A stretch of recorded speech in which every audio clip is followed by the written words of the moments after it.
ప్రభునందు ప్రియులారా, ప్రభు తెలియపరిచేటువంటి పరసంబంధమైన విషయాలు.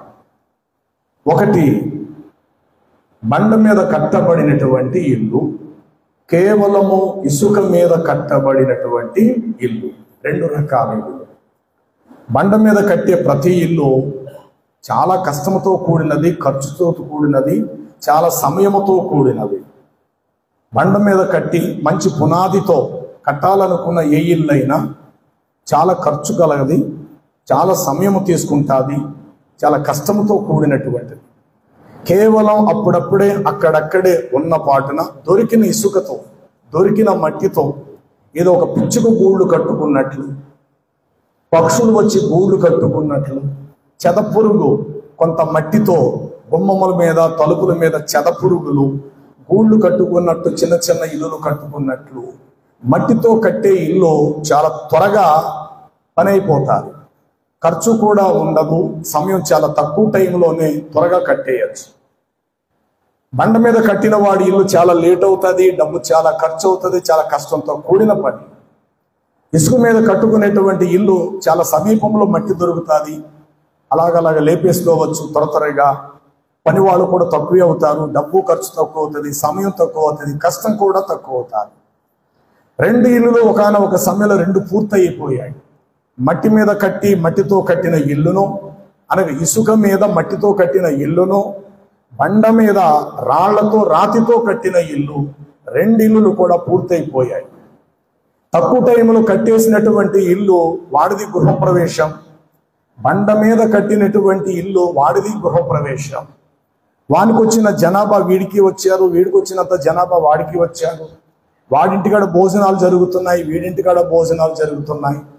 రెండు బాగానే ఉన్నాయి. ఏంటంటే జనాభా అని ఇసుక మీద కట్టిన వాడి యొక్క ఇంటి గలవాడిని అడిగారు, ఏంటంటే అక్కడ ఎంతమంది జనాభా ఉన్నారు? ఆయన మొన్న అదే ఇల్లు కట్టాడు, ఇవాళ వాళ్ళది కూడా గృహప్రవేశం. ఓహో, అందుకే నేను అక్కడ అంత జనాభా ఉన్నారు. ఏంటి ఇవాళ పెట్టుకునేటైనా? ఎప్పటి నుంచో ప్రారంభించాడు, దాదాపు ఒక 4 ఏళ్ళు అవుతుందేమోలే, ఒక 5 ఏళ్ళు అవుద్దులేమని. ఎప్పటి నుంచో అలా కట్టుకుంటూ కట్టుకుంటూ కట్టుకుంటూ కట్టుకుంటూ కట్టుకుంటూ ఇవాళకి పూర్తయినట్టుంది, ఇవాళకి గృహప్రవేశం పెట్టుకున్నాడు. ఈలోగా అతని వైపు చూసుకున్నారన్నారు, అబ్బా ఎంత తెలివైనడురా, నిజంగా ఒక నెల ఉద్యమం నువ్వు ప్రారంభించి, లేదా ఒక వారం అయిందేమో నువ్వు ప్రారంభించి, ఇంత టాపుగా ఇంత త్వరగా నువ్వు చాలా బాగా తెలివైనడురా, చాలా బాగా కట్టేసావు. ఇటు ఆ ఇల్లు కట్టడానికి 4 ఏళ్ళు పట్టిందా? అరే నీ ఇల్లు 15 రోజుల్లో మొత్తం అంతా కూడా బలి కట్టేసుకున్నావురా అన్నసరికి ఆ మట్టితో ఇసుక మీద కట్టిన వాడు ఒక చిరునవ్వు నవ్వాడు, ఒక చిన్న చిరునవ్వు నవ్వాడు. సరే, బండ మీద కట్టిన వాడి యొక్క ఇంటి దగ్గర ఉన్న వారు ఇటు చూసి అడుగుతున్నారు, ఏంటి అక్కడ అంతమంది జనాభా, కార్లు ఆగినవి, బళ్ళు ఆగినాయి, టెంట్లు ఏంటి అక్కడ? ఇవాళ వాళ్ళది కూడా గృహప్రవేశం. అరే పోయిన వారం వచ్చినప్పుడు అక్కడ ఏమీ లేదే, ఖాళీ స్థలం అది, ఇటు అంత త్వరగా ఇల్లు కట్టేశాడు ఆయన అంటున్నారు బండ మీద కట్టిన ఇంటి గలవాడితో. త్వరగానే కట్టేశాడు, చాలా తక్కువ టైంలోనే, తెలివైన వాడులా ఉంది, త్వరగా కట్టేశాడు. అప్పుడు వీళ్ళు చూసి అంటున్నారు, మరి నువ్వు కట్టడం ఏంటరా ఇంత లేట్ అయ్యింది? ఎక్కడెక్కడి నుంచో రాళ్ళు రప్పించావు, ఎక్కడెక్కడి నుంచో మొత్తం పని వాళ్ళని రప్పించావు, దాదాపు 5 ఏళ్ళు అయి ఉంటుందా అనేసరికి వాడు అంటాడు, దాదాపు 5 ఏళ్ళు అయింది. పునాదేసి, మూలరాయేసి, స్తంభాలు నిలవబెట్టి, రాతితో ఈ కన్స్ట్రక్షన్ జరిగి ఓపెనింగ్ అయ్యేసరికి దాదాపు 5 ఏళ్ళు పట్టి. 2 ఇళ్ళ దగ్గర భోజనాలు అయిపోయినాయి, ఎవరి ఇళ్లలో వారు గృహప్రవేశాలు చేసుకున్నారు, ఎవరి మట్టికి వాళ్ళు వెళ్ళిపోయారు. వారు వెళ్ళినప్పుడు అది వేసవి కాలం, వర్షాలేమీ లేవు, చక్కని వేసవి ఎండ. మట్టితో కట్టుకున్నాడు ఇల్లు చాలా చల్లగా ఉంది, రాతితో కట్టిన వాడి ఇల్లు కొంచెం వేడిగానే ఉంది. ఒక 4-5 మాసాలు గడిచినది, ఈలోగా వర్షాకాలం ప్రారంభించబడినది. అంతే, వర్షము కురవటం అది కంటిన్యూ, ఒక వారం 10 రోజులు దగ్గరగా రమారమి అది వర్షం కురవటం ప్రారంభించబడినది. ఆశ్చర్యం, మట్టితో కట్టబడిన ఇల్లు వర్ష ప్రభావానికి మట్టంతా కరిగి కనీసం ఆ చోట ఇంటి ఆనవాలు ఏమీ లేకుండా మొత్తం తుడిచిపెట్టబడినది. బండ మీద కట్టినటువంటి వాడి ఇంటి మీద కనీసం ఒక్క రాయి కూడా చెదిరిపోకుండా అది స్థిరస్థాయిగా అట్లాగే ఉండిపోయినది. ఈలోగా వర్షాలు తగ్గిపోయినవి, వరదలు వచ్చాయి, వరదలు కూడా తగ్గిపోయాయి, గాలులు వీచాయి, గాలులు తగ్గిపోయావి. ఈలోగా ఆ ప్రాంతంలో మనుషులు అటు ఇటు వెళ్ళటం మొదలు పెట్టారు. వెళ్ళేసరికి ఆ ప్రాంతంలో ఒకే ఇల్లు కనబడుతుంది, రెండో ఇల్లు కనబడతాలా? ఆశ్చర్యం కలిగింది. ఇదేంటి ఇక్కడ రెండు ఇల్లులు ఉండాలి, ఒకటేమో ఆ పక్కన ఉండేది, ఒకటేమో ఈ ప్రక్కన ఉండేది, అరే ఇల్లు కనబడతా లేదేంటి అనేసరికి ఆ ఇంటి మట్టితో ఇసుక మీద కట్టిన వాడు చెట్టు కింద తలదాచుకున్నాడు. వాడిని అడిగారు, ఇల్లు ఇక్కడ మీకు ఇల్లు ఉండేది కదా? అవును బాబా మాదే ఇల్లు. మరి ఏంటి అది వదిలేసి మీరు చెట్టు కింద కూర్చున్నారు, ఏమైంది మీ ఇల్లు? అయ్యా మేము కట్టడం మీద బాగానే కట్టాము, కాకపోతే వర్ష ప్రభావానికి ఆ మట్టంతా కరిగి కొట్టుకుపోయి తలదాచుకోవడానికి నీడ లేకుండా పోయినది. ప్రియులారా, ఈ మాటల్లో మీకు ఏం అర్థమైంది? బండ మీద కట్టిన ఇల్లు అది స్థిరస్థాయి ఉంటుంది. ఆలస్యము కావచ్చు, ఖర్చు చాలా ఎక్కువ అవుతుంది, కాలము చాలా పడుతుంది, కష్టం చాలా ఎక్కువగా ఉంటుంది. కానీ బండ మీద రాతి మీద కట్టిన ఇల్లు ఎప్పటికీ చెక్కు చెదరక చాలా స్థిరముగా ఉంటుంది. మట్టి మీద కట్టేటువంటి ఇల్లు పేరుకి ఇల్లే కావచ్చు, పేరుకి నేను కూడా ఇల్లు కట్టుకున్నాను అని భ్రమపడవచ్చు, కానీ దాని యొక్క పాటు, దాని గొప్పతనం ఏంటనేది వర్షము యొక్క ప్రభావం రావటం చేత ఆ ఇల్లు కరిగి కొట్టుకుపోతుంది. ఈ రెండు విషయాలు ప్రభు మన ఎదుట పెట్టి, బండ మీద కట్టబడిన ఇల్లు పరిపూర్ణమైన విశ్వాసి, ఇసుక మీద కట్టుకున్న ఇల్లు కేవలము అల్ప విశ్వాసి. అల్పముగా ఉన్న ప్రతి వస్తువు త్వరగా ఇరిగిపోతుంది. అల్ప ప్రాణి, అల్పమైన వస్తువులు ఇలా పట్టుకుంటే అవి ఇరిగిపోతాయి. అల్పం లేక స్వల్పం అంటే చిన్న, అల్పం అంటే త్వరగా ఇరిగిపోయేటువంటిది. కానీ బలమైనటువంటి రాతితో కట్టేది స్థిరముగా ఉంటారు. ఇప్పుడు ఈ రెండింటినీ ఇల్లును పరీక్షించింది ఎవరంటే 3 రకాల పదార్థాలు. నెంబర్ 1 వర్షం, దానికి తగ్గట్టు వరదలు, 3 గాలి. 3 పదార్థాలు ఈ సృష్టిలో.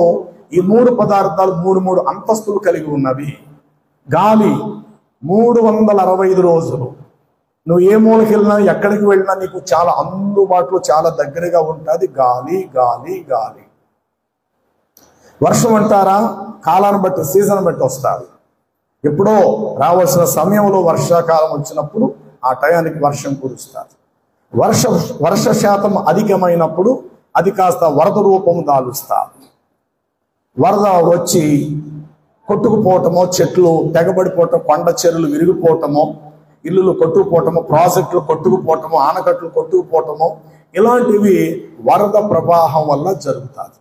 అయితే ఈ 3 ఎక్కడెక్కడ ఉంటాయి అని అంటే వినండి. నెంబర్ 1 వరద మనిషి పాదాలకు దగ్గరలో ఉంటుంది, అంటే వరద అనేది కింద నుండి ప్రవహించేది. వర్షం గాలి కంటే పైన, అంటే పైనుండి కురిసేటువంటిది వర్షం.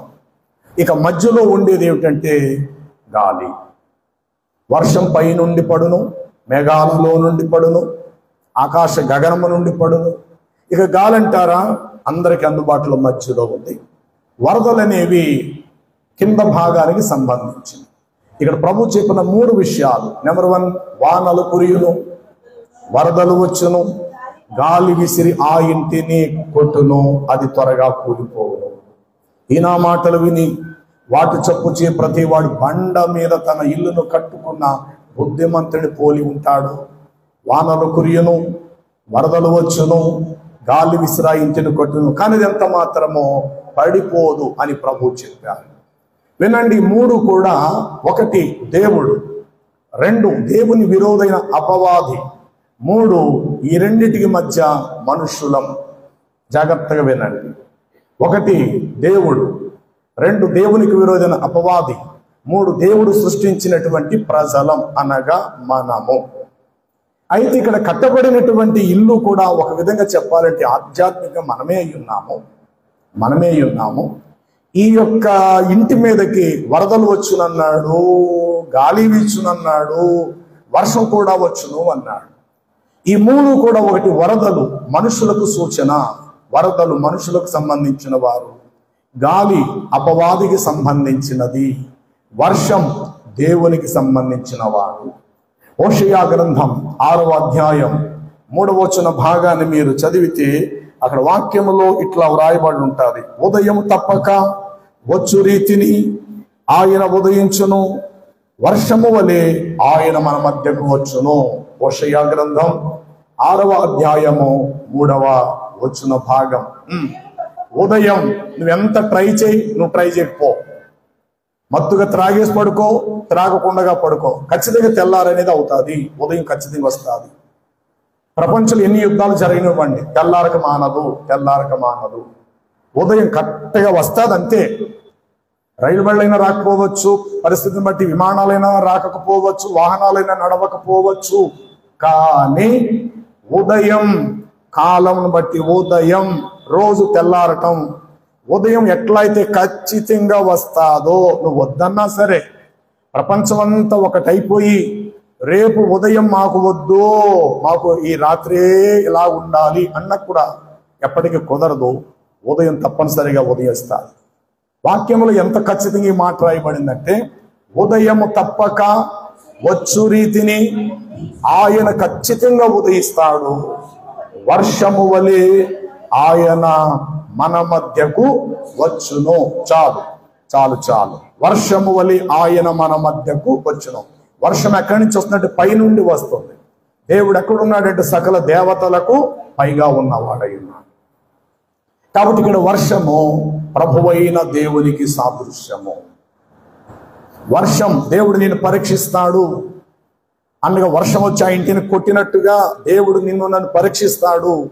ఆ వర్ష ప్రభావానికి ఆ ఇల్లు నిలబడాలి, ఆ వర్ష ప్రభావానికి ఆ ఇల్లు తట్టుకోవాలి. దేవుడు నిన్ను పరీక్షించినప్పుడు ఆ పరీక్షలో నేను నిలబడాలి. ఈ సంగతులు జరిగిన తర్వాత యెహోవా అబ్రహామును పరిశోధించెను. ఎట్లనగా, అబ్రహామా అని పిలువగా ఆయన చిత్తము నీ దాసుడు నేనున్నానని, అందుకు నీవు లేచి నీకు ఒక్కడైన నీ కుమారుడైన ఇస్సాకును నేను చూపించు మొరియా దేశమందు ఒక పర్వతం మీద నీ కుమారుడిని దహన బలిగా అర్పించాలి అని ప్రభు అబ్రహాముతో చెప్పినప్పుడు అబ్రహామును పరీక్షించెను. ఈ పరీక్షకు అబ్రహాము ఓటమి పాలు కాలేదు. దేవుడు పరీక్షించినప్పుడు ఆ పరీక్షకు అబ్రహాము నిలువక పారిపోలేదు. అబ్రహామును దేవుడు పరీక్షించినప్పుడు ఆ పరీక్షకు నడుము కట్టిన వాడే అతడు స్థిరపరచబడ్డాడు. ఏ బిడ్డనైతే లేక దేవుడు ఇచ్చాడో సరిగ్గా ఆ బిడ్డ మీద దేవుడు గురి నిలిపాడు. అప్పటికి ఆ బిడ్డను మనసారా ప్రేమిస్తున్నారు, చాలా ఇష్టపడ్డారు. కొన్ని సందర్భాల్లో మన ఇష్టపడి మన నుండి దూరం అవుతాయి, మనం కావాలనుకున్నదే మనకు దూరం అవుతుంటుంది. ఇది జీవితంలో జరిగే ఒక ప్రక్రియ. మన ఇష్టపడిన మన ఇల్లు కొంతకాలం మనమే కట్టుకుంటాం, ఎందుకు ఆ ఇల్లు మన నుండి దూరం అయిపోతుంది. అలాగే మనం ఏదైనా ఒక వస్తువు కొనుక్కోవచ్చు, ఇష్టపడి బంగారం కొనుక్కుంటాం, దాన్ని జాగ్రత్తగా దాచుకుంటాం, అప్పుడప్పుడు తీసి కళ్ళకద్దుకుంటాం, ఏదైనా శుభకార్యానికి ధరించుకొని 10 మంది మధ్యలోకి వెళతాము. చేతులారా పరిస్థితిని బట్టి ఆ బంగారాన్ని మనమే తాకట్టో లేక అమ్మేయటం కూడా జరుగుతుంది. ఎక్కడో ఒక స్థలం మనం కొన్నాము, చాలా సంతోషించాం, చాలా పెద్ద స్థలం అనుకున్నాం, పరిస్థితిని బట్టి అది అమ్మేసుకోవాల్సిన పరిస్థితి కూడా అప్పుడప్పుడు ఎదురవుతారు. ఇలాగా జీవితంలో మన ఇష్టపడినవి, మనకు బాగా కావాలనుకునేవి, ఎప్పుడు నాతో పాటే ఉండాలని అనుకునేవి కూడా అప్పుడప్పుడు అవి మన నుండి దూరం అవుతాయి. దేవుడు అబ్రహాముకు గర్భఫలముగా ఇస్సాకునిచ్చిన తర్వాత వారి ఆనందాలకు ఇక అవధులు లేవు. తాను కూడా ఒక మగసిరి గలవాడనని, తాను కూడా ఒక సంతానాభివృద్ధి కలిగిన వాడని, తన ద్వారా దేవుని ప్రణాళిక భవిష్యత్తులో జరగబోతుందని ఇన్ని గుర్తించిన అబ్రహాం ఎంతో సంతోషించాడండి. ఆ సంతోషముగా ఉంటుండగా ఆ సంతోషం మధ్యలో దేవుడు అస్తమింపచేసేలా చేశాడు. ఆ సంతోషాన్ని విషముగా మార్చినట్లు చేశాడు. అనగా, అబ్రహామా, నీ కుమారుడను నేనే కదా నీకు ఇచ్చింది, వాడికి ఒక 12 ఏళ్ళు వచ్చాయా? లేదు ప్రభా, 13వ సంవత్సరం నడుస్తుంది. అవునా, సరే, నేను నీకు ఇచ్చాను కదా పిల్లోడిని, ఆ పిల్లవాడినే నేను చూపించే చోట ఒక గొర్రె పిల్లను వధించినట్లు ఆ బిడ్డను వధించి అగ్నితో ఆ బిడ్డను దహనము చేయి అన్నాడండి. ఏమంటే ఈ మాట భూమి మీద ఏ తండ్రినైనా ఏ తల్లినైనా కన్న బిడ్డను అలాగూ చేయమంటే దానికి ఎవ్వరూ సాహసించాలి. ఇది వాస్తవం. దానికి ఎవరు కూడా సాహసించలేరు, అంతటి కార్యాన్ని ఎవరు చేయలేరు. కానీ దేవుని నోటంలో వచ్చినటువంటి మాట ఏంటో తెలుసా ప్రియులారా? అది పరీక్ష. దేవుడు ఏదైనా మన నుండి కోరాడు అని అంటే మనం శిక్షించటానికి కాదు, మనల్ని సరిచేయటానికి దేవుడు కోరతాడు. దేవుడు బలవంతంగా మన చేత భక్తి చేయించడం, మనలను కొట్టి గాయం చేసి ఇలా దండం పెట్టి సార్ నాకు, ఇలా నువ్వు నమస్కారం చేయి నాకు అని చెప్పేసి ఇది కొట్టి బలవంతంగా మన చేత భక్తి చేయించుకునేటువంటి వాడు కాదు దేవుడు. దేవుడు మన జీవితంలో ప్రతి క్షణం కూడా ఏదో ఒక సందర్భంలో దేవుడు పరీక్షిస్తాడు. ఏ దేవుని మాట అయితే నీ కుమారుడును దహన బలిగా అర్పించు అని అన్నాడు, అలాగని చెప్పి దహన బలిగా నిజంగానే ఇష్టపడ్డాడా? చివరికి లేదు సుమా. ఆ పిల్లవాడిని కట్టెల మీద పరుండబెట్టి కత్తితో ఇలాగా ఆ పీకి మెడను కోసే సమయానికి దేవుడు అన్నాడు, అబ్రహామా నీ కుమారుడి మీద చెయ్యి వేయకము, ఒక్కడయ్యున్న నీ కుమారుడు నాకు ఇయ్య వెనుతీయలేదు, ఇందుకు నీవు దేవునికి భయపడవాడు అని నాకు తెలిసిరాదు. ఈ విధముగా దేవుడు అబ్రహాముని ఏం చేసినట్టు పరీక్షించాడు. అంటే దేవుని నోట నుండి ఏ మాట అయితే పరీక్షగా బయటకు వచ్చిందో, చాలా జాగ్రత్తగా ఉండాలి ఈ విషయం. దేవుని నోట నుండి ఏ మాట అయితే పరీక్షగా బయటకు వచ్చిందో, భవిష్యత్ కాలములో సాతానుడు అదే పని సృష్టిలో జరిగిస్తూ వచ్చాడు. చాలా జాగ్రత్తగా ఉండాలి ఈ మాట. దేవుని నోటంటే ఏ మాట వెల్లడి అయినదో, నీ కుమారుడును దహన బలిగా నాకు అర్పించు అని అన్నాడు. కానీ నిజానికి దేవుడు అలా తీసుకోలేదు, ఎందుకంటే దేవుడు బలిని కోరువాడు కాదు. అయితే దేవుని నోటంటే ఏ మాట అయితే వచ్చిందో దానినే అపవాది భవిష్యత్తులో నిజం చేసి చూపించాడు. 106వ కీర్తన చూడండి, 37వ వచనం అనుకుంటా, లేకపోతే 37. మరియు వారు తమ కుమారులను తమ కుమార్తెలను దయ్యములకు బలిగా అర్పించిరి, నిరపదరాదు రక్తమును తమ కుమారుల రక్తం కుమార్తెల రక్తం వరికించిరి, కనానీయుల బొమ్మలను వారిని బలిగా అర్పించిరి, ఆ రక్తము వలన వారి దేశము అపవిత్రమాయను. చాలండి.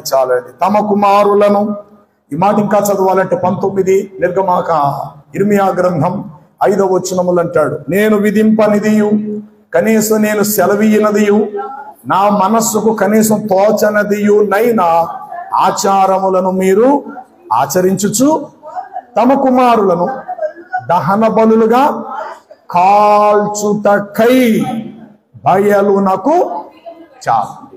స్టార్టింగ్ లోనే దేవుని ఉన్నటువంటి మాట వచ్చింది. ఏమని?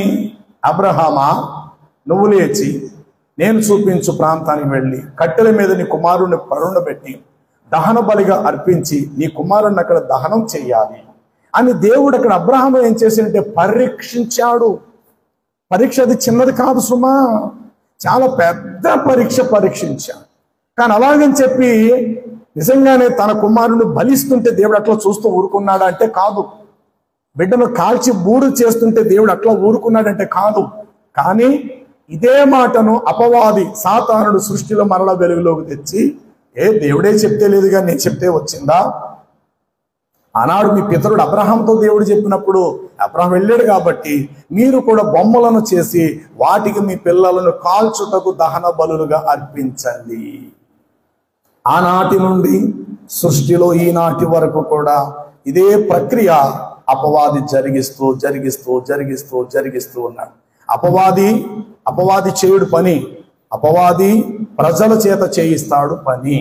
అపవాది గాలికి సూచన, దేవుడు వర్షమునకు సూచన. వరద కాదు, వరదలు బహువచనం. గాలి ఏకవచనం, గాలులు కాదు, గాలి ఏకవచనం. కానీ ఇక్కడ వరద కాదు, వరదలు అనగా బహువచనం. వరదలు వచ్చును అంటే ఇప్పుడు సాతానుడు కూడా చేయించే పని ఎవరి చేత చేస్తాడంటే దేవుని యొక్క ప్రజల చేత చేయిస్తాడు. ఏదో ఆశపడి భూమిలో లంకె బిందెలు అవి ఉన్నాయి, మీ పిల్లవాడిని చంపేస్తే బిందులు పైకంటూ వచ్చేస్తాయంటే అలా చేసే పిచ్చోళ్ళు కూడా చాలా మంది ఉన్నారు. నీ భర్తను చంపేసి తల నరికేసి లేకపోతే పలానా దేవతకు బలిస్తే నీకు అష్టైశ్వర్యాలు కలిసి వచ్చేస్తాయి, చాలా లాభాలు కలిసి వచ్చేస్తాయి. ఏమండి నాడు చెప్పులు లేకుండా ఒట్టి కాళ్ళతో అలా నడుచుకుంటూ వెళ్తున్నారు. వారిని మీరు ప్రశ్నించండి, ఎందుకు మీకు ఇంత భక్తి మీద ఇంత శ్రద్ధ ఏమిటి, ఎందుకు మీకు ఇంత ఆసక్తి అంటే, నిత్య జీవానికి వెళ్ళాలని ఎవడూ చెప్పడు. మా కోరికలు తీరాలి, మా ఆశలు నెరవేరాలి, మా పక్కవాడు పెద్ద బిల్డింగ్ కట్టేశాడు, మేము కూడా కట్టేసుకోవాలి. ఈ తపనే. వాడు కాళ్లకు చెప్పులు లేకుండా కొండలెక్కనివ్వండి, లోయల్లో మునిగి స్నానాలు చేయనివ్వండి, 100 రకాల దానాలు ధర్మాలు ఇంకేవైనా చేయనివ్వండి. అలా చేసేవాడిని ఒక్కసారి మీరు ప్రశ్నించండి, ఎందుకు మీరు ఇలా చేస్తున్నారు? ఏముందండి, మా బిడ్డకి ఒక ఉద్యోగం రావాలి, మా బిడ్డలకు పెళ్ళిళ్ళు అవ్వాలి, ఒక పెద్ద ఇల్లు మేము కట్టుకోవాలి, మాకంటే 7 కథలు వచ్చి పెద్ద ఇల్లు గడుస్తున్నారు మాకు, అందుకని మొక్కుకున్నాం, కాళ్ళతో నడుచుకుంటూ కొండకెక్కుతామని. ఇంకెలా చెప్పుకుంటూ వెళితే ప్రతి దానిలో కూడా, వారు చేసే ప్రతి దానిలో వెనక స్వార్థాన్ని మూట కట్టాడు అపవాది. నువ్వు ఇలా చేస్తే ఇలా ఉంటావు, నువ్వు మొక్కుకొని ఒక గొర్రెను వధించు, లేదా మనిషినే చంపే, నీ కడుపును పుట్టిన బిడ్డనే చంపే, నీకు లాభాలు కలిసి వస్తాయి. రాత్రిగా నువ్వు కుబేరుడు అయిపోతావు, నిన్ను ఓడించేవాడు ప్రపంచంలో ఎవడున్నాడో అందరికీ నువ్వు డానుగా బాసుగా ఉంటావు, పై స్థానానికి నువ్వు ఎదిగిపోతావు అని చెప్పాలే కానీ ఒకడనే కర్మ 100 మందిని బలేస్తాడు వాడు. దేవుడి దగ్గర ఆ తత్వం లేదు సుమా. దేవుడు న్యాయబద్ధుడు, నీకు ఏది అవసరమో అది మాత్రమే ఇస్తాడు తప్ప అన్న దానికంటే ఒక దమ్మిడి పైస కూడా ఎక్కువడైనా. ఎందుకు కూడా తెలుసా, దేవుడు న్యాయకర్త. ఎగ్జాంపుల్ చెప్తున్నా, ఊరు వెళ్ళాలి, ఎంత ఖర్చు? 1000 రూపాయలు. ఇదిగో 1000 రూపాయలు తీసుకో, అదనంగా ఖర్చు ఏమైనా ఉంటే మరి 200 తీసుకో. కానీ 1000 రూపాయలు ఛార్జీలకు అవుతున్నప్పుడు 1,00,000 రూపాయలు అడగడం ఏంటి? ఒక 1,00,000 రూపాయలు అడిగితే మాత్రం ఏ తండ్రి ఇస్తాడు? అవునా బాబు, విజయవాడ వెళ్ళి రాజమండ్రి తిరిగి రావడానికి 1,00,000 రూపాయలు అన్న ఆయన, ఇదిగో బాబు 1,00,000, ఇంకో 1,00,000 పొడుచు అని ఏ తల్లిదండ్రులు ఎవరే కళ్ళెర చేస్తారు? ఎట్రా ఏమడుగుతున్నావు? ఏంటి 2,000 రూపాయల 2,000 రూపాయల టికెట్ ఎక్కడదరా? వెళ్ళడానికి ఎంత? 550. రావడానికి ఎంత? 550. వెళ్ళొచ్చాడువే కదా, ఎగస్ట్రా మీ నాన్న 100 రూపాయలు ఇచ్చాడు కదా, 1100 అయింది, ఇంకో 100 ఎక్స్ట్రా ఇచ్చాడు కదా, వెళ్ళి నోరు మూసుకొని రా. ఏముంది, అదనంగా ఎక్కువగా ఇస్తే లేని అలవాట్లు ఏమైనా వస్తాయేమో, ఎక్కడ బిడ్డలు దారి తప్పిపోతారేమో. తగుమాత్రం ఇవ్వటం వలన వారు జాగ్రత్తగా గుట్టుగా వెళ్ళి ఎందులో తలదూర్చకుండా క్షేమంగా ఇంటికి వస్తారు. కాబట్టి న్యాయమైన కష్టజీవి అయిన తండ్రి పిల్లలు ఏదో అడిగేసినంత మాత్రం అనుకున్న దానికంటే రెట్టింపు ఎవరెవరు కానీ అడిగినంత మాత్రమే ఇస్తారు. ఇది ఒక తల్లిదండ్రుల్లో ఉన్న యథార్థత. ఇదే యథార్థత దేవునిలో కూడా ఉంటుంది. నువ్వేదో రాత్రి అడిగేసినంత మాత్రం నాకు 3 రోజులు ఉపవాసం ఉండిపోయి, ప్రభా ఈ తాటికిల్లో 3 రోజులు ఉపవాసం ఉన్నాను, బంగారు పిల్లు మారిపోయినట్టు దేవుడు ఏం చేశాడు? ప్రభా నా అప్పులన్నీ కూడా రేపటికల్లా తీరుకోవాలి ప్రభా, నేను 3 రోజులు ఉపవాసం ఉంటాను అంతే, ముగించేలోగా నాకున్న 50 లక్షల అప్పు తీరుకోవాలి ప్రభా. కుదరదు. దేవుడు అంటాడు, అప్పు చేసింది నీ చేతులతో, కష్టపడి నీ చేతులతో రుణం చెల్లించు అంటాడు.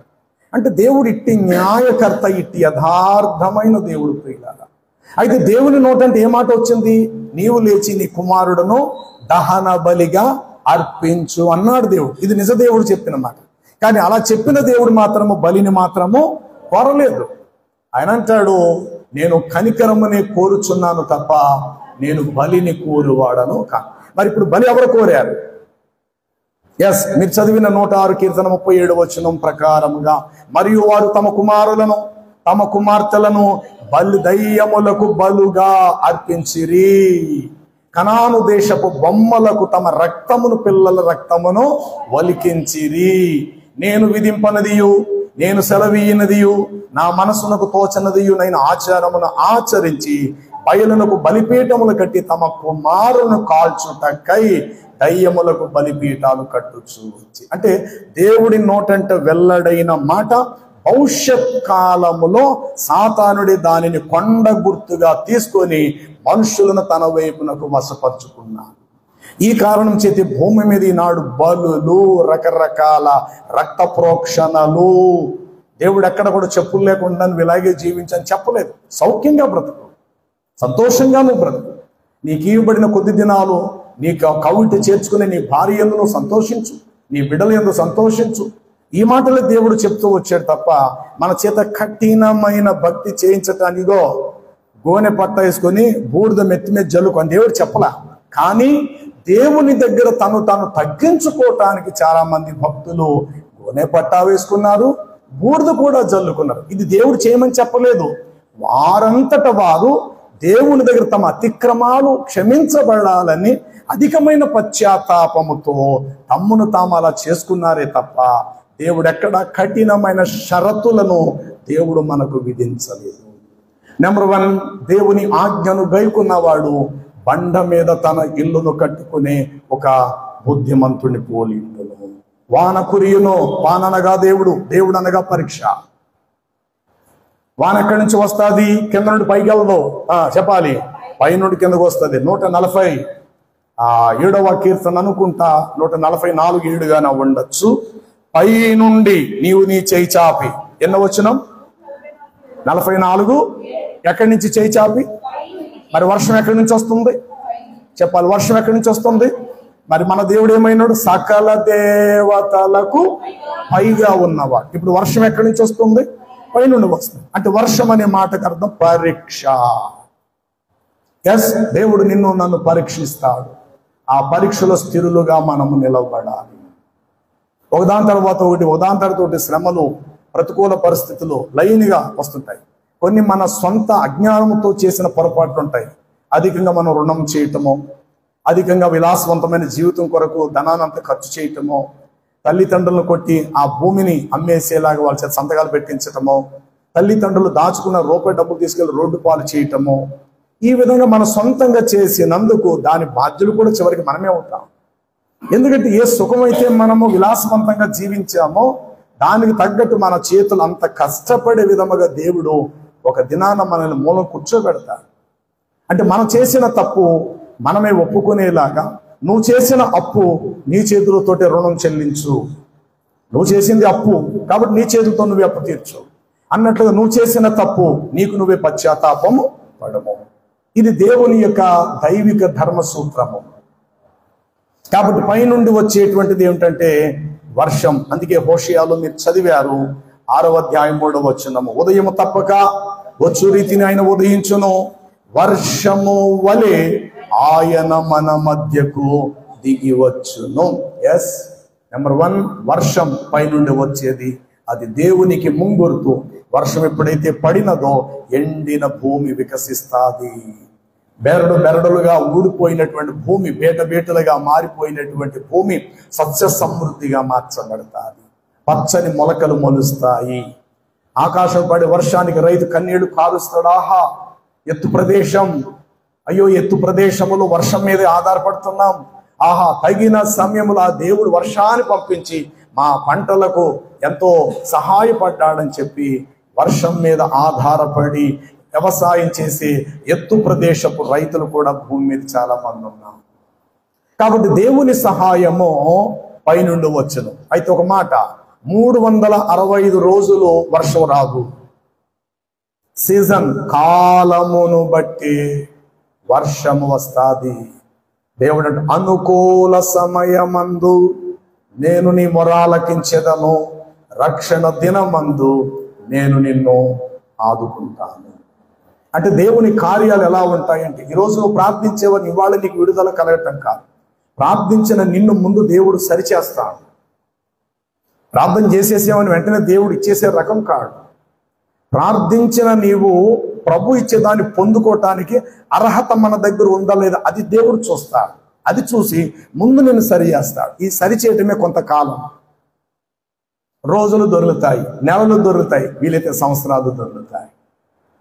ప్రభువులోకి వచ్చిన తర్వాత నేను చాలా హ్యాపీగా బ్రతున్నా చాలా మంది ఉంటారు. కానీ దేవుడు అలా ఊరుకోడు. నువ్వు దేవుడు కావాలి అని అనుకుంటే నేను పరీక్షలో పుటము వేసినట్లు వేస్తాడు ఆయన. పేతురు రాసిన తన మొదటి పత్రిక 1వ అధ్యాయం 7వ వచనములో ఈ మాట మీకు కనబడతాది. పేతురు రాసిన మొదటి పత్రిక 1వ అధ్యాయం 7వ వచనం, నశించుపోవు సువర్ణం. చెప్పండి, ఏ దేని వల్లటండి? అగ్ని. దేవుడు కూడా ఏమై ఉన్నాడు? దహించు వర్షము వలైన మన మధ్యకు వచ్చును. నీ మాట దహించు అగ్ని వంటిది. చదవండి ఆ మాట.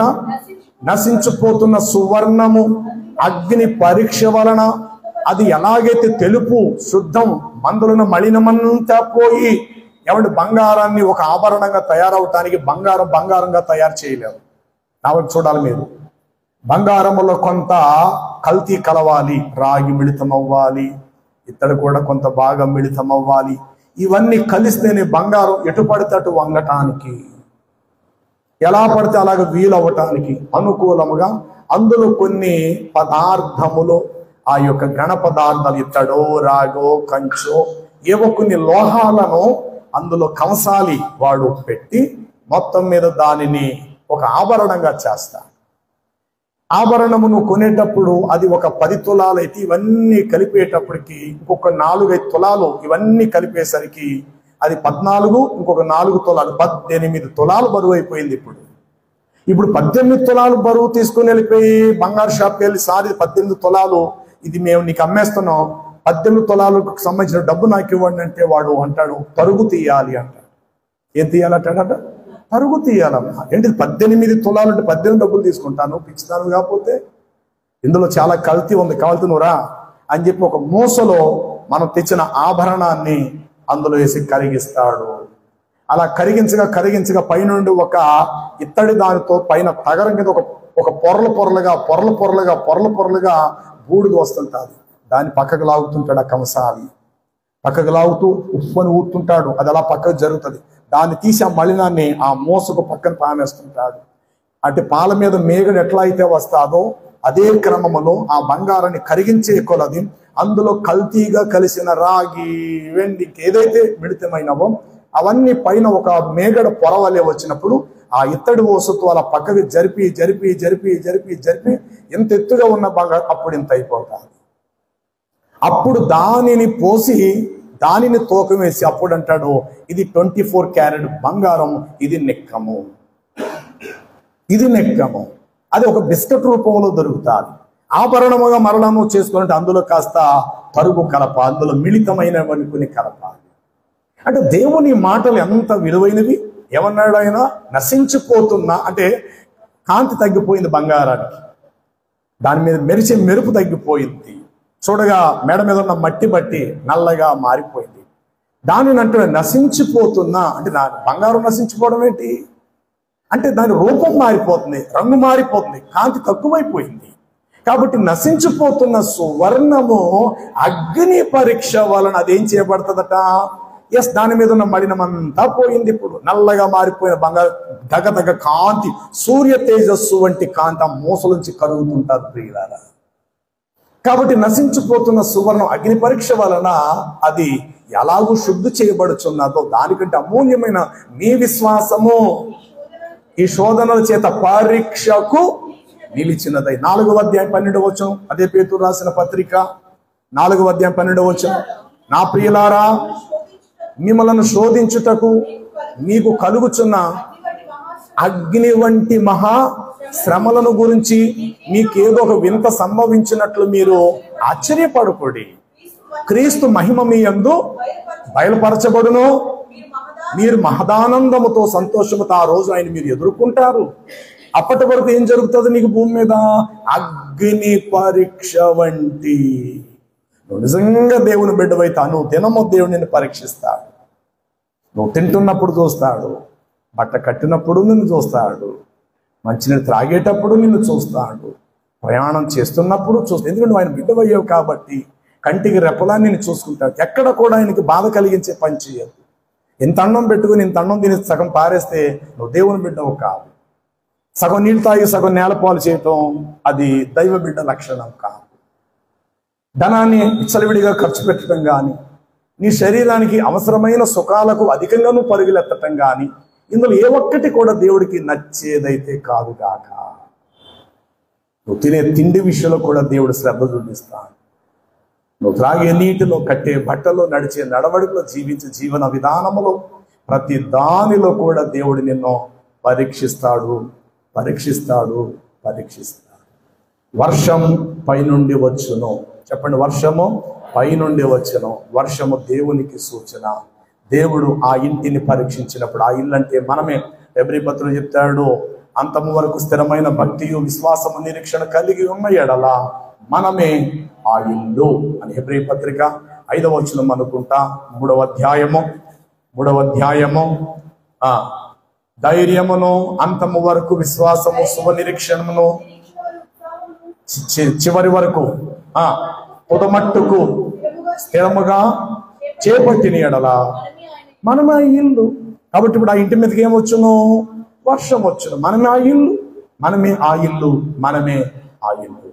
అలాంటి ఇంటి కోసం దావీదు తను చేసిన ప్రార్థనలో, దేవా నీ ఇంటిని గూర్చిన ఆసక్తి నన్ను భక్షిస్తున్నది ప్రభు. ఎంత మంచి మాట విన్నారా? ఎలాంటి తుఫానులు రానివ్వండి, ఎక్కడొక తుఫాను వస్తుంది, హాస్పిటల్లో బిడ్డగా ఆపరేషన్ చేయాలి, ఫోన్ చేస్తున్న డాక్టర్ గారు, మీరు రండి, కౌంటర్లో మీరు డబ్బు పే చేయండి, క్యాష్ కట్టేయండి, ఆపరేషన్ థియేటర్లో మీ బిడ్డగా ఆపరేషన్ అయితే, లేదు సార్ వర్షంగా ఉంది, రావాలనుకుంటున్నాం, వర్షం తగ్గిందా చూద్దాం అని ఎప్పుడైనా అంటాం మనం? చెప్పరే, తడుచుకుంటూ ఉన్నా మనం వెళ్ళిపోతాం, ఏదో వాహనం కట్టించుకున్నా మనం వెళ్ళిపోతాము. అమ్మ రెండమ్మా వస్తే ఆపరేషన్ జరుగుతుంది, మీరు కౌంటర్లో క్యాష్ కట్టేయండి, వెంటనే మీరు రిసిప్ట్ తీసుకోండి, వెంటనే మీ బిడ్డకి ఆపరేషన్ జరుగుతుంది, డాక్టర్ అర్జెంటుగా రమ్మంటున్నారు, లేదండి ఇక్కడ అంతా వర్షం కురుస్తుంది కాబట్టి మేము రాలేమో, వర్షం తగ్గిన తర్వాత సాయంత్రం కానీ రేపుగానే వస్తామనండి.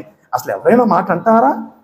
మరి దానికంటే విలువైనది దేవుని పాద సన్నిధి, దానికంటే అమూల్యమైనటువంటిది దేవుని సన్నిధానం. రాజమండ్రి గూడ్స్ గేట్ దగ్గర ద లేమన్ ఇవాంజలికల్ ఫెలోషిప్, మంచి సహవాసం, దాన్ని స్థాపించిన దైవజనులు ఎన్ దానియేల్ అయ్య గారు, వారి కుమారుడు జోషువా డానియేల్ గారు రాజమండ్రిలో సభలు పెట్టినప్పుడు సరిగ్గా సాయంత్రం 5:15 కంటే 5:15 వచ్చేయాలి జనాభా, 8:30తో ముగింపు అంటే 8:30తో ముగింపు. అలాగే తెల్లవారుజామున 6 గంటల దగ్గరికి ఉద్యోగాలకి వాళ్ళందరూ వెళ్ళిపోవాలి, మళ్ళీ డ్యూటీలకి 6 గంటల నుండి 7:30 వరకే అనంటే కరెక్ట్గా టైంకి హాజరైపోవాలి, వెళ్ళిపోవాలి అక్కడ. ఒక దినాన అక్కడ పనిచేసేటువంటి మాస్టర్ గారు, ఆయన పేరు షడ్రక్ గారు అని చెప్పేసి, జో గారు ఒక మాట అడిగారు, షడ్రక్ ప్రతి సండే సంఘానికి ఎంతమంది వస్తున్నారు? ఎందుకంటే ఈయన చెన్నైలోనూ ఇతర దేశాల్లో ఉంటారు, ఆయన ఎప్పుడో సంవత్సరానికి ఒక్కసారి విజిట్ చేస్తారు, సంవత్సరానికి ఒక్కసారి వస్తారు.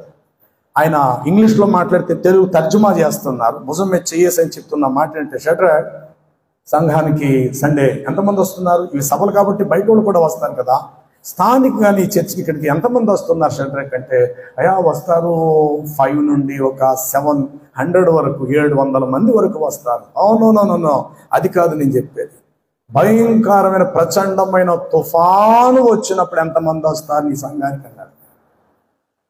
మామూలు టైంలో కాదు, ప్రచండమైన తుఫాను వచ్చినప్పుడు, అప్పుడు సండే అలాంటి రోజు ఒకేలా వస్తే అప్పుడు ఎంతమంది వస్తారు ఇక్కడికి అని అన్నప్పుడు, అయ్యా 150-200 బిలో అన్నాడట.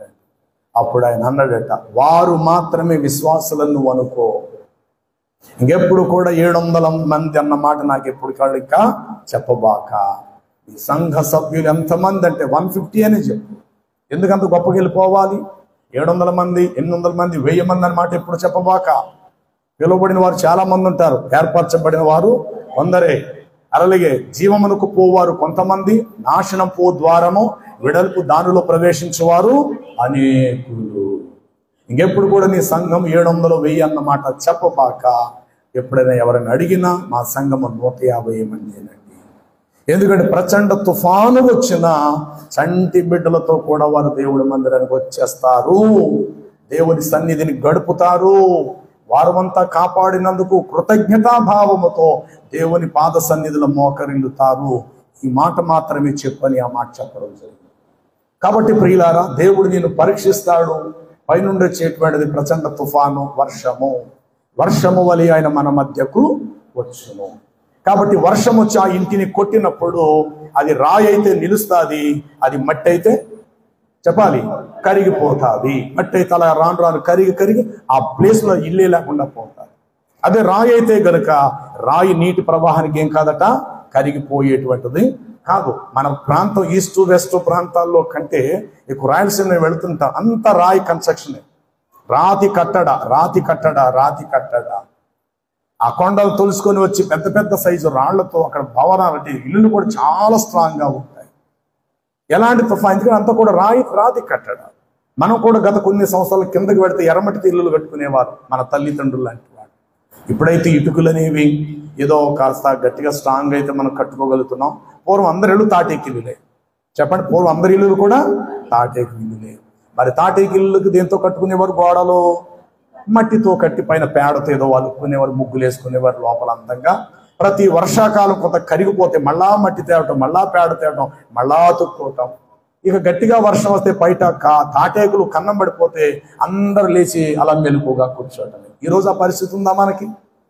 వర్షం వస్తే మన ఇంట్లో సామాన్లన్నీ తుడుచుకోవటం, నీళ్ళని తోసుకునే పరిస్థితి వచ్చిందా?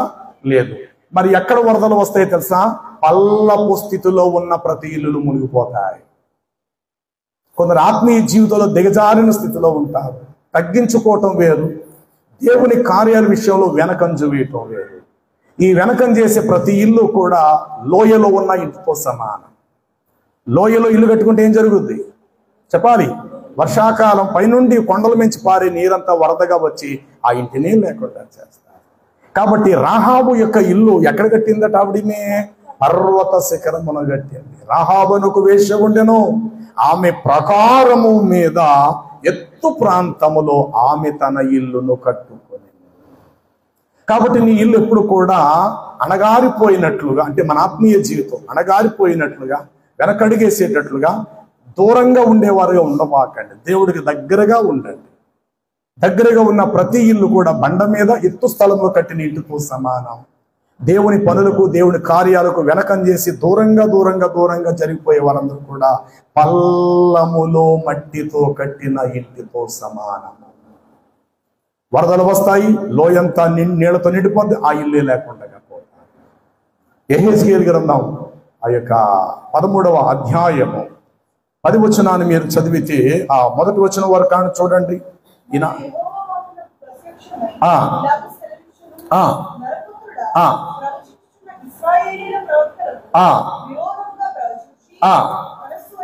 చూడండి, మనస్సు వచ్చినట్లు ప్రవచించు వారితో ఇలాగు చెప్పము.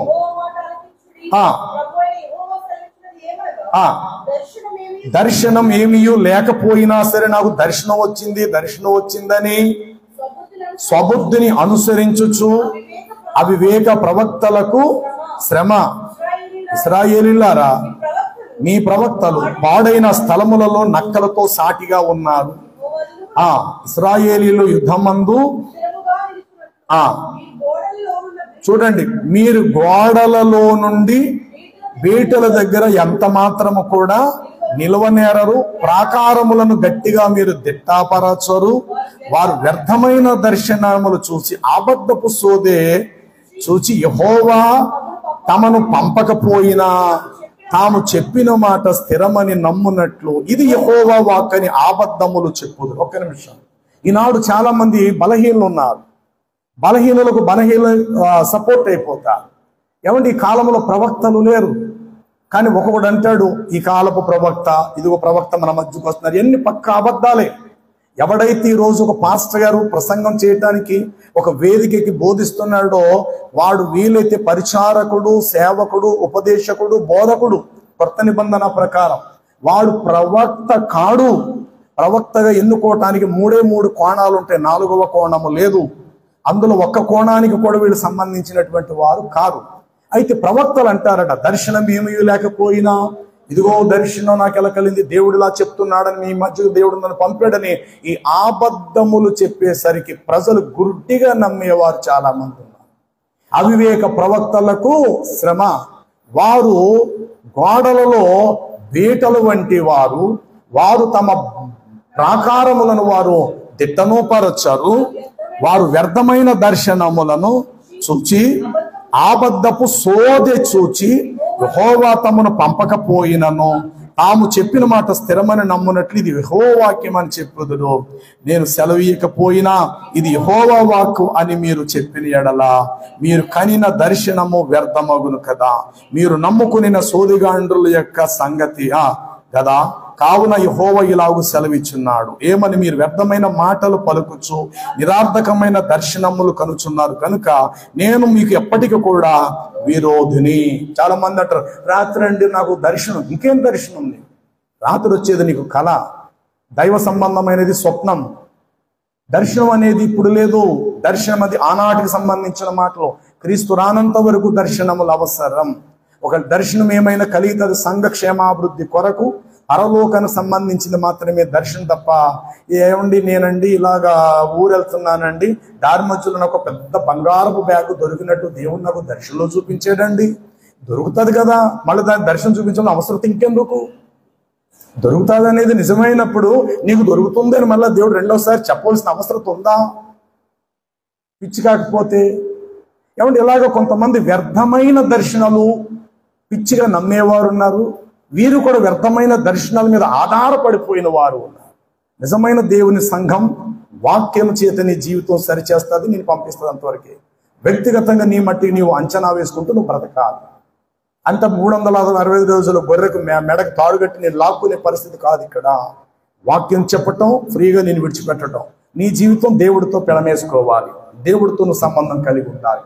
ఇదే ఆధ్యాత్మికమైన జీవితం. అంతే తప్ప భాషలు మాట్లాడండి, కేకలేయండి, అరుపులు అరిసేయండి, కళలు కానివ్వండి, ఓ దర్శనాలు చెప్పేయండి అంటే ఇదంతా కూడా సోదులోకి వెళ్ళిపోతుంది. సంఘాన్ని పాడు చేసే పరిస్థితి ఎదురవుతున్నది.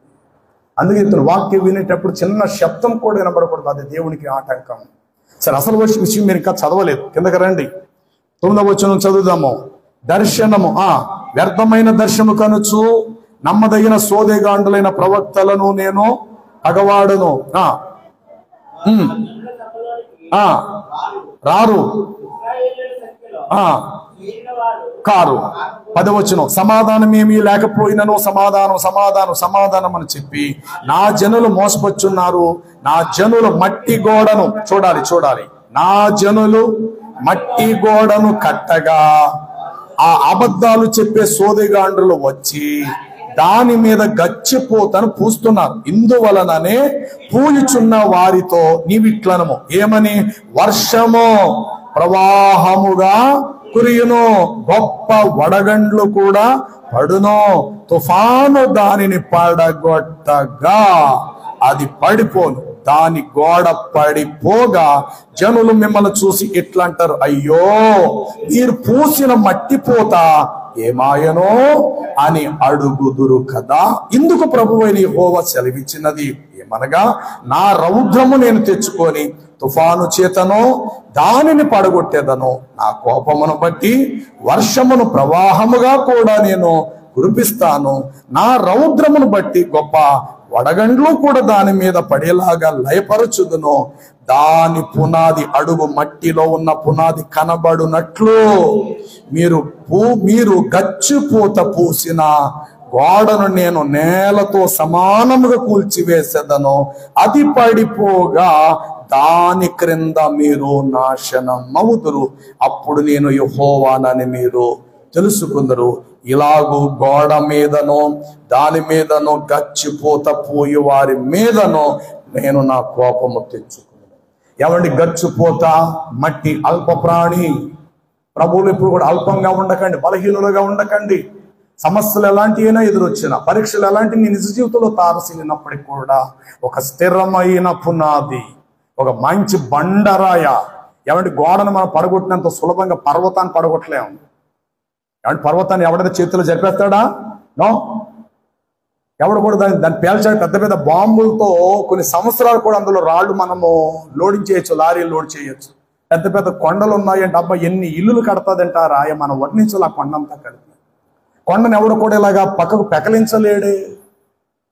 బైబిల్ చెప్తుంది, ఇది మొదలుకొని యెహోవా యెరూషలేము చుట్టూ పర్వతాలు ఉండినట్లు ఇది మొదలుకొని యెహోవా తన ప్రజల చుట్టూ ఉండును. తర్వాత వారు కదలక వారు నిత్యము నిలుచు సియోను కొండవలే వారు ఉందురు.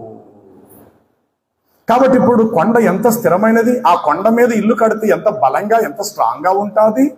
నువ్వు ఇసుకలో ఇల్లు కట్టేస్తే ఆ ప్రవాహానికి అది కొట్టుకుపోతుంది, ఆ ఇల్లంతా కూడా కూలిపోతుంది.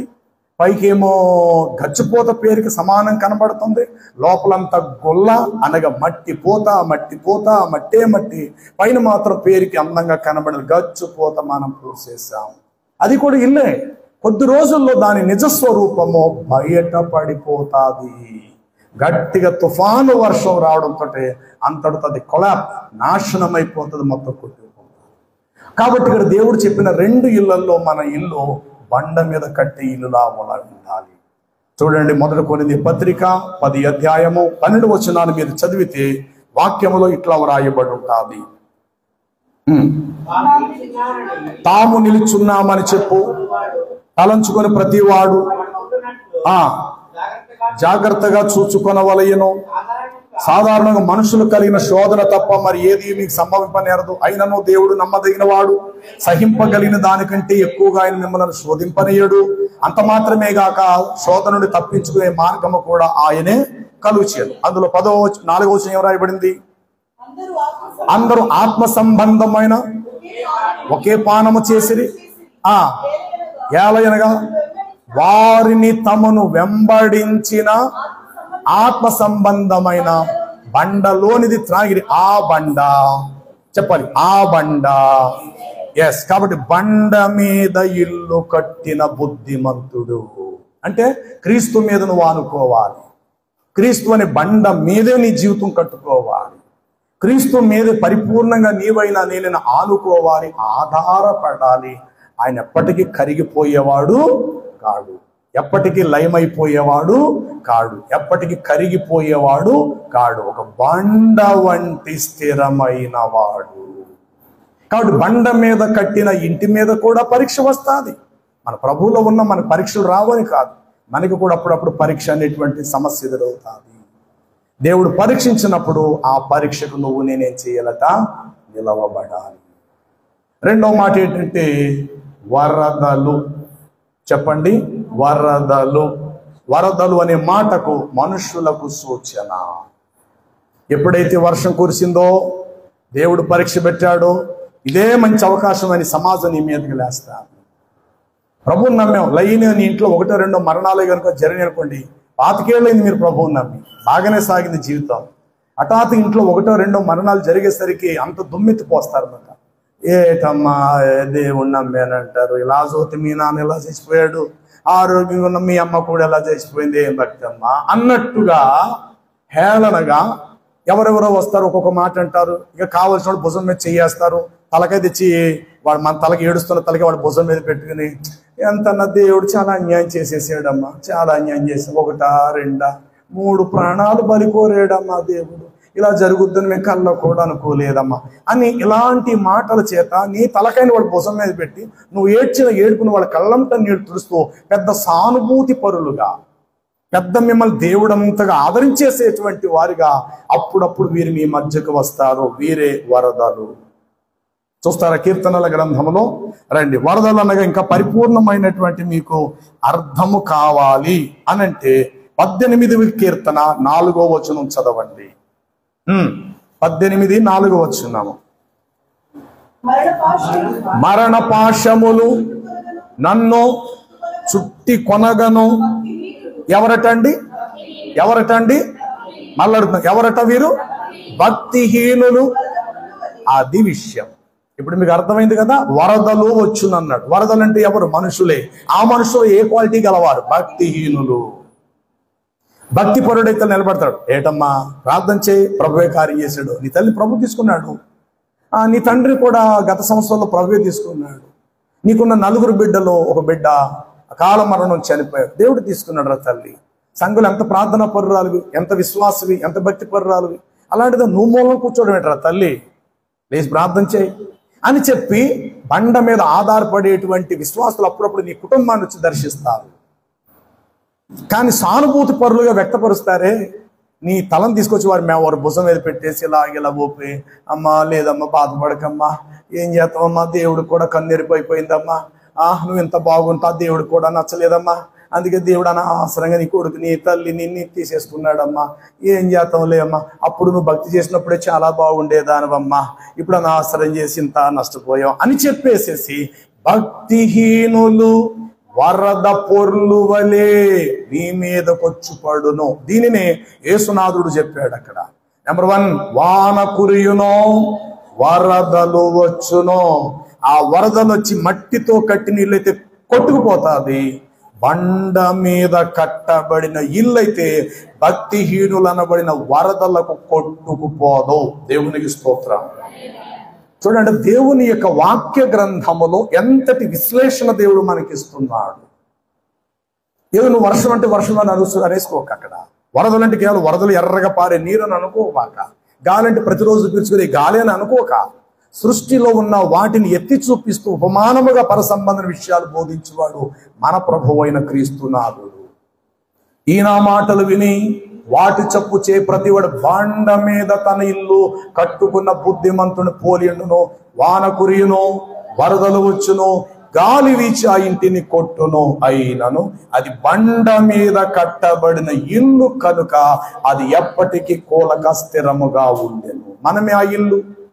ఇప్పుడు ఆలోచించండి, మన ఇల్లు బండ మీద కట్టబడిన ఇంటి వలె ఉన్నామా, లేక కేవలం త్వరగా పని అయిపోవాలి, డబ్బులు తక్కువైపోవాలి, ఆమె ఎక్కువ కష్టపడకూడదు, సింపుల్గా లేపేయాలి ఇల్లు అన్నట్టుగా ఇసుక మీద మట్టితో కట్టేసే ఇంటి వారిగా ఉన్నామా? రెండు ఇల్లులే, వాడు కట్టింది ఇల్లే కానీ లేటుగా తయారైంది, ఆవతలోడిది డబ్బు ఖర్చు అయింది, చాలా కష్టపడ్డాడు, కాలం చాలా దొరికింది.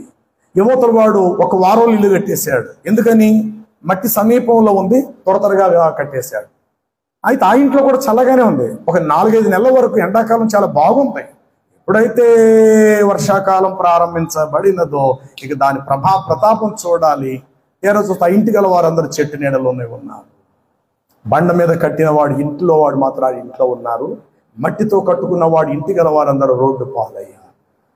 కాబట్టి మన ఆత్మీయ జీవితములో మనము ఇసుక మీద కట్టే ఇంటి వారిగా ఉన్నామా, బండ మీద ఆనుకొని కట్టబడిన స్థిరమైన పునాది వంటి వారిగా వేయబడిన ఆ స్థిరత్వం కలిగిన వారిగా మనం ఉన్నాము? మన కళ్ళ ముందు ఎన్నో జరుగుతుంటాయి. మన ఆశించింది దూరం అవుతుంది, మన అనుకున్న దానికి వ్యతిరేకత జరుగుతుంది. నాకే రావాలా ఈ శ్రమలు, నాకే రావాలా ఈ కష్టాలు, నేను దేవుడికి ఏం అన్యాయం చేశాను? నో, దేవుడు నువ్వేం అన్యాయం చేయాలా, కాకపోతే నీ ఆత్మీయ జీవితానికి నీకు నువ్వు అన్యాయం చేసుకున్నావు. దేవుని చిత్తానికి నువ్వు దూరం అయ్యావు, దేవుని వాక్యాన్ని నువ్వు పక్కన పెట్టావు. దేవుని ప్రజలతో కాకుండా దేవుని ఎరగని అన్య జనులతో అధిక సహవాసము చేయటం వలన లేని నష్టము కష్టం కొని తెచ్చుకుంటాం. యెహెజ్కేలు గ్రంథం 22వ అధ్యాయము 4వ వచనం అనుకుంటా చూడండి. అక్కడ అంటాడు, నీకు నీవే ఇందులో నా ప్రేమేం ఏమీ లేదు, నీకు నీవే శిక్షను తెచ్చుకున్నావు, శిక్షా సంవత్సరములు నీకు వచ్చుట కూడా నువ్వే కారణం. నువ్వు కారణం అన్నదాన్ని తెచ్చి దేవుడి మీద కారణం అని ఎందుకు అంటున్నావు? నువ్వు దేవుడు అప్పు చేయమన్నాడు, అన్నేమన్నా అప్పు చేసింది నువ్వు, విలాసవంతంగా జీవించాలనుకోదు నువ్వు, ఎవరు పడితే వారిని నమ్మి మోసపోయింది నువ్వు, మధ్యవర్తి ఉండి సంతకాలు పెట్టింది నువ్వు.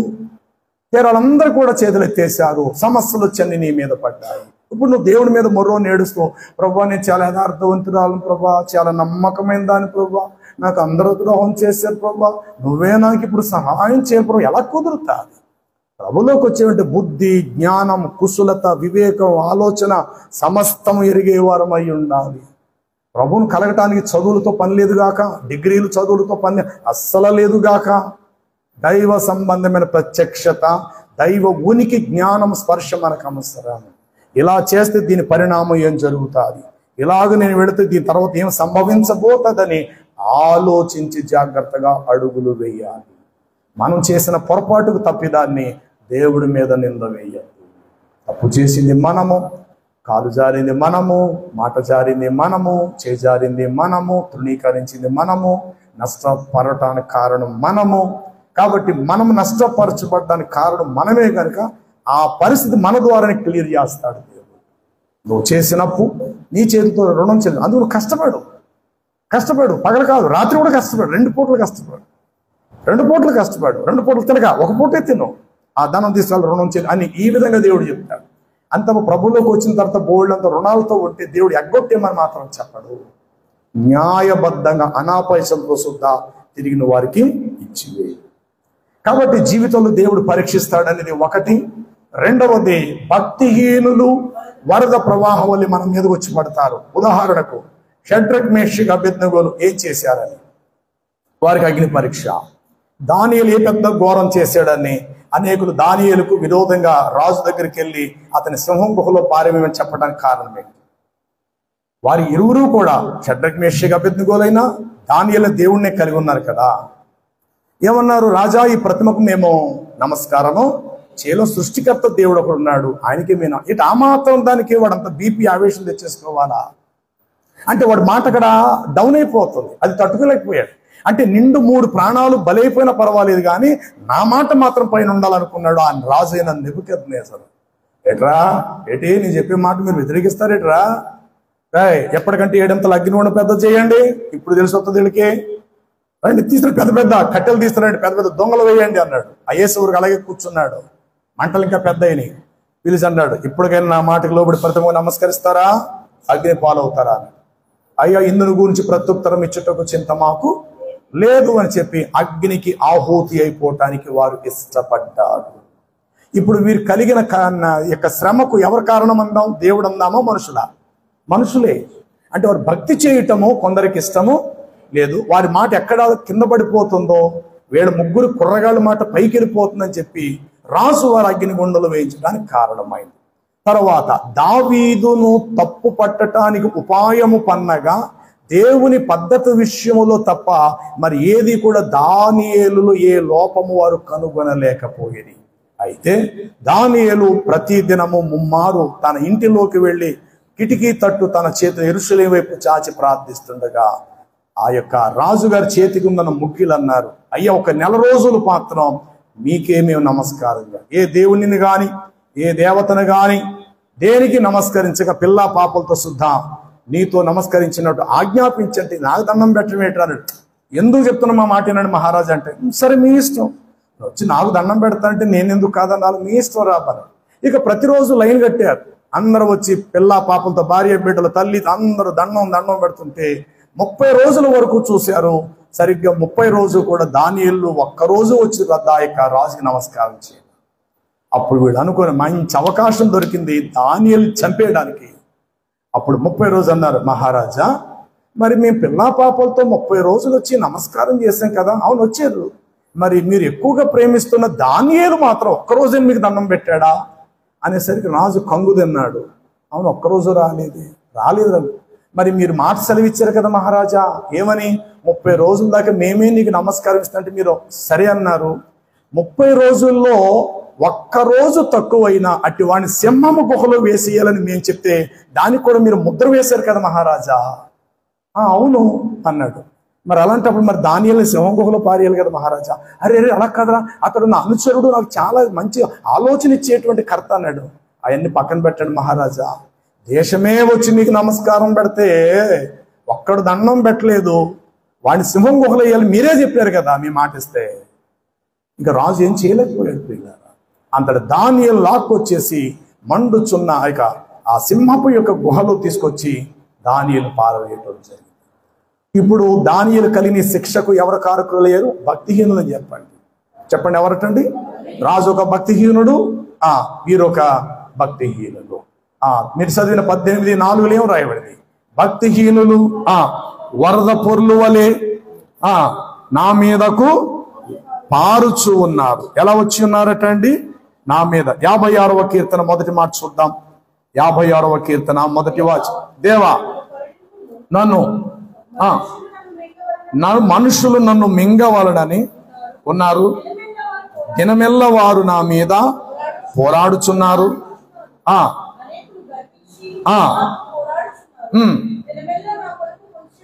ఎవరటండి వీళ్ళంతా కూడా? భక్తిహీనులు. దినమెల్లా వారు నా కొరకు పొంచి ఉన్నారు, నన్ను మృంగేయాలని చెప్పి ఉన్నారు, నాకు భయం సంభవించి వాళ్ళు నిన్ను ఆశ్రయించింది. 11-12 వచనాలు చదువుదాం. నేను దేవుని యందే నమ్మిక ఉంచి ఉన్నాను, నేను ఎంత వరద ప్రవాహం వచ్చినా నేను భయపడను, నరులందరూ కలిసి వచ్చినా సరే నన్ను ఏమి చేయగలరు? దేవా మరణములో నుండి నీవు నా ప్రాణమును. కాబట్టి మనుషులు ఎవరంటే భక్తిహీనుడు. తెల్లారితే నీకు ఎదురయ్యేది మనుషులు, తెల్లారితే నిన్ను అగ్ని బాణాలు వేసేది అపవాది, తెల్లారితే నిన్ను ఆదరించడానికి ఇష్టపడేది దేవుడు. 3 రకాల శక్తుల మధ్య మనం కాలం గడుపుతున్నాం. పైన దేవుడు, మధ్యలో మనుషులు, ఆకాశ మండలం అంటే ఆకాశం మండలము దురాత్మల సమూహం, ఆకాశ మండలము కంటే పైన ఉన్నవాడు దేవుడు. అలాగే గాలి కూడా మీకు ఎక్కడి నుంచి వస్తుంది? గాలి కూడా పైనుండి వచ్చేదే. చెప్పండి, గాలి ఎక్కడొస్తుంది? దాదాపు భూమి నుండి కొన్ని వేల లక్షల మైళ్ళలోకి వెళ్తే గాలి లేదని పరిశోధకులు చెప్తారు. అక్కడ గాలిలో తేలలాడచ్చు, ఏ వస్తువు కింద పారేసినా పడిపోదు, ఇంతవరకు మాత్రమే భూమికి ఆకర్షణ శక్తి ఉంటుంది, ఏ వస్తువు పైకి ఎగరేసినా కిందే పడుతుంది. అలాగ మరీ పైకంటే వెళ్ళిపోతే కనుక అసలు కిందకు వచ్చే అవకాశమే ఉండదు. కారణం ఏంటంటే అక్కడ గాలి లేదు. చూడండి, గాలి ఎక్కడ ఉన్నది అని అంటే ఎఫెసీ పత్రిక 6వ అధ్యాయం 12వ వచనము.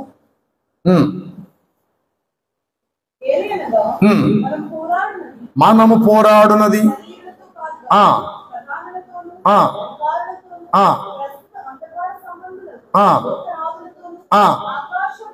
ఆకాశ మండలమందున్న, చాలంతే. ఆకాశ మండలం వచ్చేది వాయుమండల అధిపతి అని చెప్పి వ్రాయబడినది, వాయుమండలం. కాబట్టి ఆకాశ మండలం అందున్న దురాత్మల వీరు సాతాను యొక్క ప్రతినిధులు, సాతాను దూతలు. వీళ్ళతో నిత్యం మనకు పోరాటమే.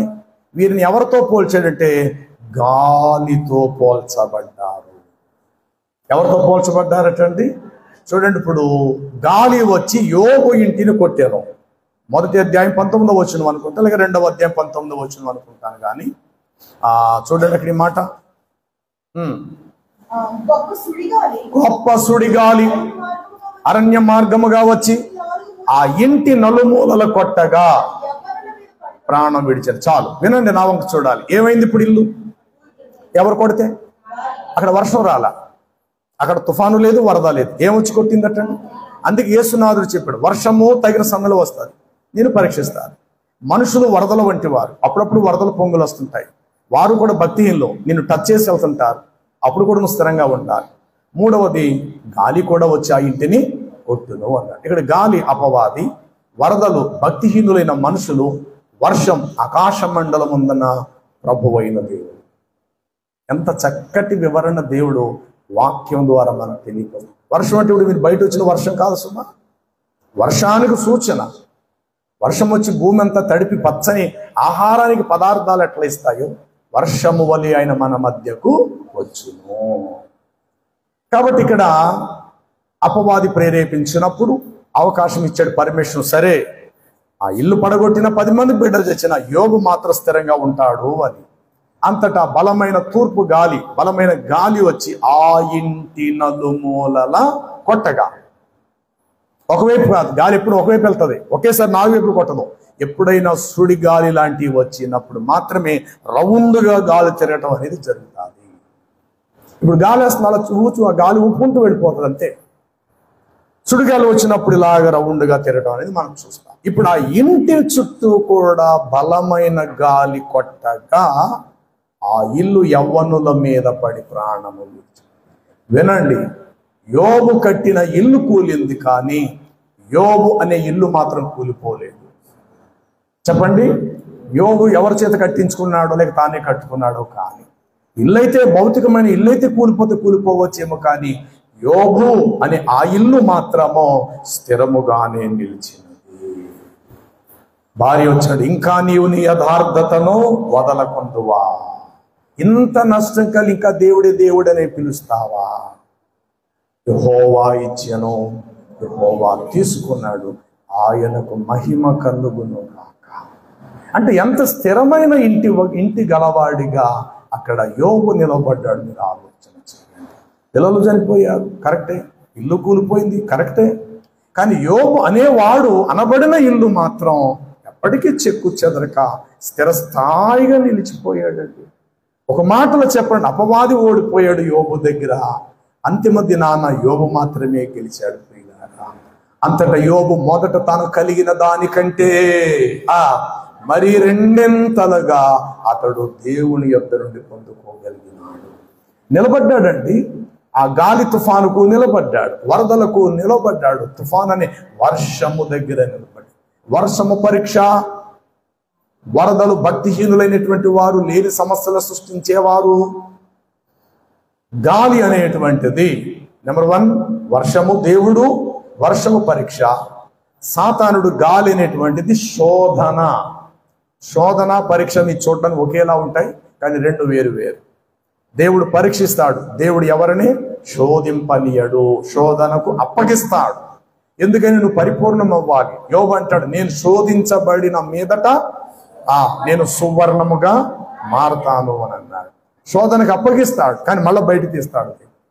తాను ఎవరిని శోధింపనీయుడు, అంత మాత్రముగా శోధన నుండి తప్పించుకునే మార్గము కూడా ఆయనే కలుగచేయడు. యేసు ప్రభు వారిని ఆయన 40 దినాలు ఏకాంతముగా కొండ మీద సేవకు ముందు ఆయన 40 దినాలు ఉపవాసం గడిపిన తర్వాత ఇట్లా రాయబడ్డది, ఆ 40 దినములు ముగిసిన తర్వాత శోధకుడు వచ్చి ఆయనను శోధించుచు, నువ్వు దేవుని కుమారుడు అయితే రాళ్లను రొట్లు చేయి, పైనుండి కిందకు దూకే. ఈ విధముగా సాతానుడు శోధించడం మొదటి. శోధన దుష్టుడికి సంబంధించింది, అనగా గాలి.